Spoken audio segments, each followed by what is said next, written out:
हम जिस नज़रिए से देखते हैं वो वैसा ही दिखाई देता है। कहानी है एक महंत की, एक सन्यासी की। एक सन्यासी अपने शिष्यों के साथ नदी में स्नान कर रहे थे।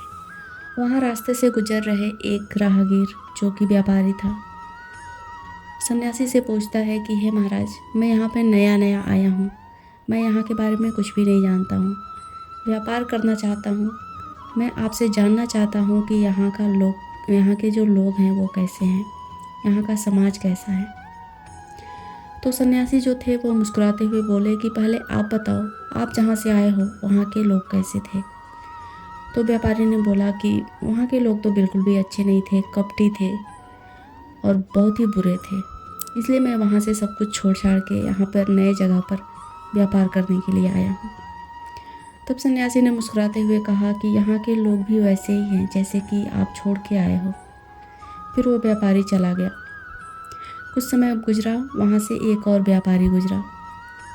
उसने भी रुककर सन्यासी से कहा कि महाराज, मैं यहाँ से जा रहा हूँ व्यापार करने, आप यहाँ के लोगों के बारे में कुछ बताइए।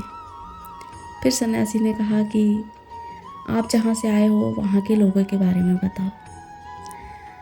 फिर उस व्यापारी ने दूसरे वाले व्यापारी ने कहा कि मैं तो जहाँ से आया हूँ वहाँ के लोग बहुत ही अच्छे हैं, भले हैं, नेक हैं, पर मैं सोच रहा हूँ कि अपने व्यापार को बढ़ाऊँ, एक नई जगह पर भी अपना व्यापार को शुरू करूँ। तो उस सन्यासी ने कहा कि यहाँ के लोग भी बहुत ही अच्छे हैं, नेक दिल हैं। ये सारी ही बातें मतलब जो चर्चाएं चल रही थी और जो सन्यासी के ग्रुप में शिष्य थे वो सभी सुन रहे थे। व्यापारी के जाने के बाद एक शिष्य ने गुरुजी से कहा कि आपने ऐसा दोनों के साथ ऐसा व्यवहार क्यों किया, जबकि हम सब जानते हैं यहाँ के लोगों के बारे में, फिर आपने सच्चाई क्यों नहीं बताई। तो सन्यासी ने मुस्कुराते हुए कहा कि सच्चाई कुछ भी नहीं है, सच्चाई यही है कि जिस चीज़ को हम जिस नज़रिए से देखते हैं वो चीज़ हमें वैसी ही दिखाई देती है। अगर वो व्यापारी के मन में छल कपट भरा है तो उसे पूरी दुनिया छल कपट भरी पड़ी दिखाई देगी। अगर हमारे मन में मतलब ऐसा भाव है कि हाँ यहाँ के लोग अच्छे हैं, तो अच्छे ही दिखाई देंगे और अच्छे ही रहेंगे।